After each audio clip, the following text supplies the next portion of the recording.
Halo guys, kembali lagi dengan saya. Pada video kali ini saya ingin bahas tentang database backend.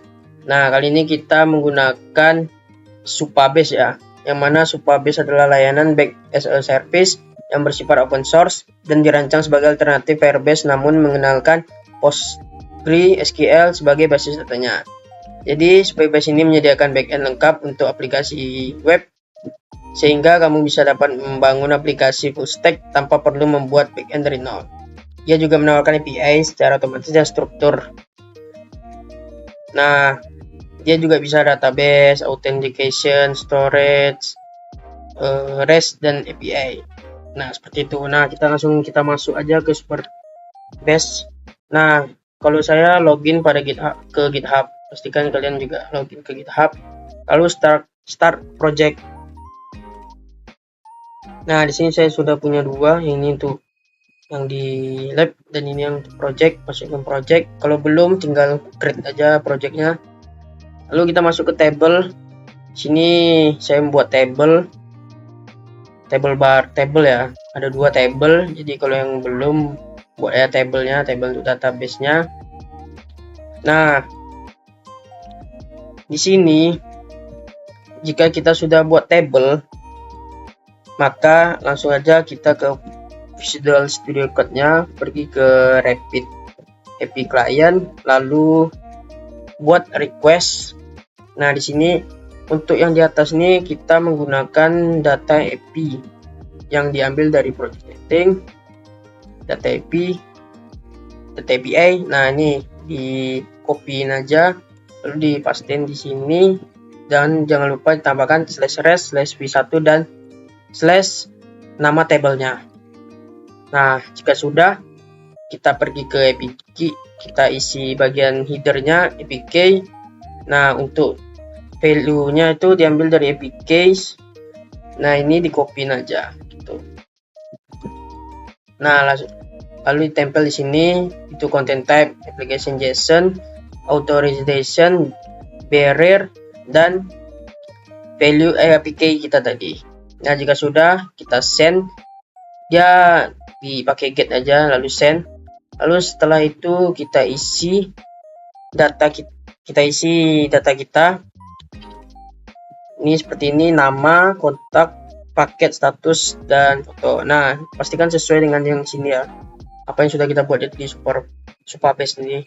Ini nama, kontak itu pastikan sama semua. Kita lalu pakai metode post dan send lagi, nanti dia akan terbuat scriptnya. Setelah itu kita buat folder baru namanya service. Nah, buat sesuai dengan nama table aja tadi biar gampang. Nama tablenya namanya itu members karena saya tadi membuat members. Nah, di sini ada untuk manggilannya ya, manggil lagi yang database tadi.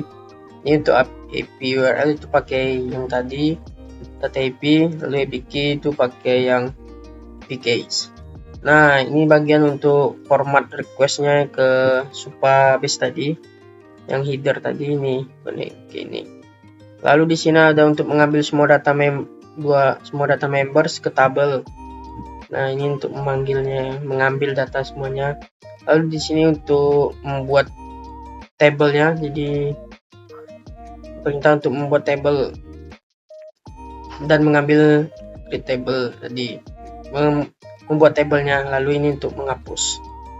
Masuk pertama ke member CRUD, ini menu pertama saya.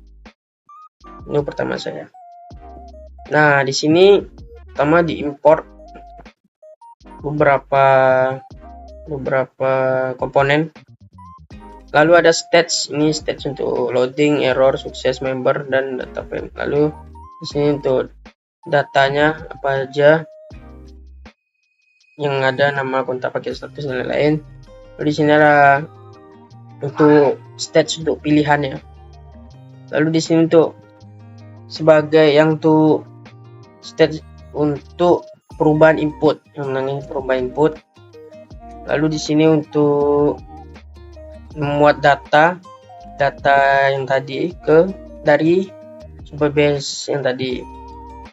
Nah, di sini juga untuk menghandle juga. Ini ada loading, error, dan suksesnya.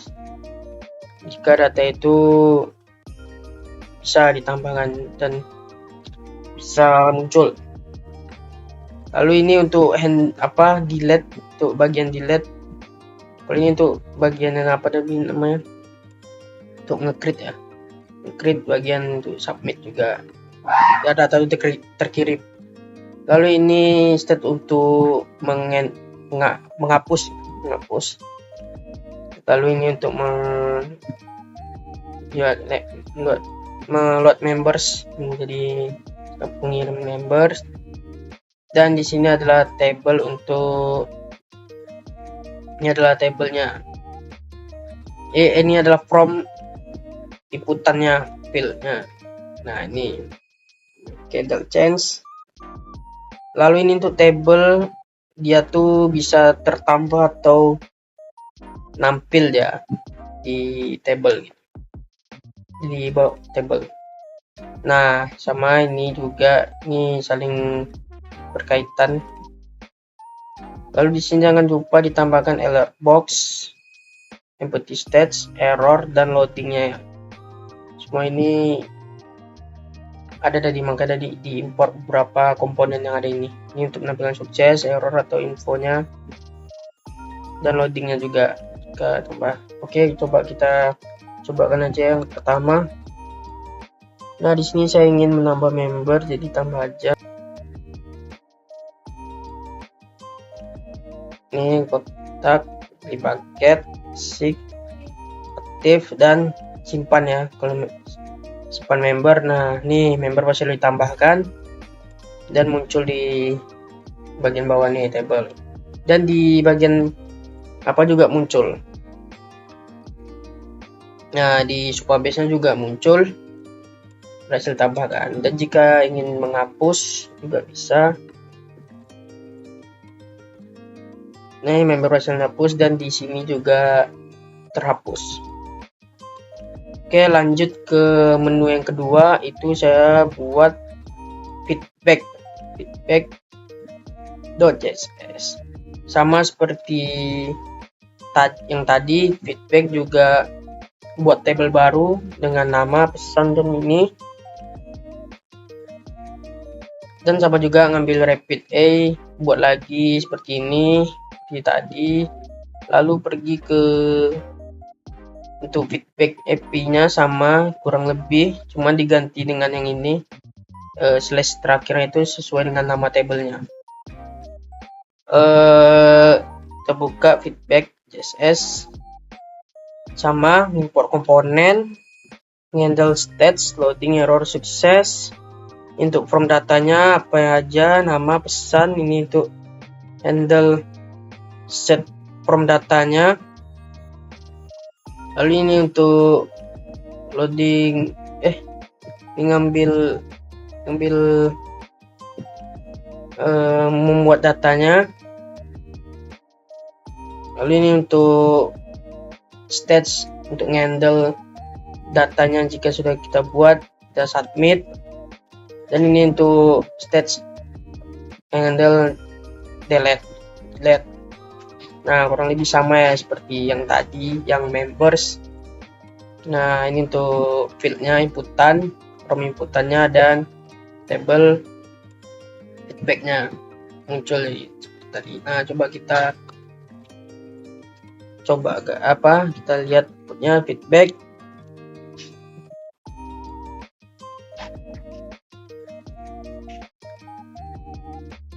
Nah, masukkan pesan.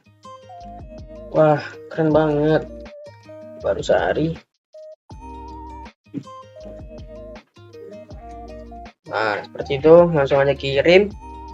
Nah, langsung muncul di bawah, data kita telah berhasil ditambahkan.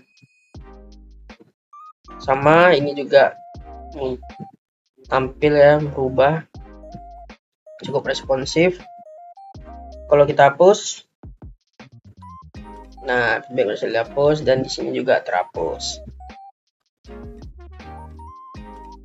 Oke, mungkin cukup sekian dari saya tentang backend yang menggunakan Supabase. Mohon maaf jika ada kesalahan kata atau yang kurang jelas dalam penyampaian. Saya tutup. Assalamualaikum warahmatullahi wabarakatuh.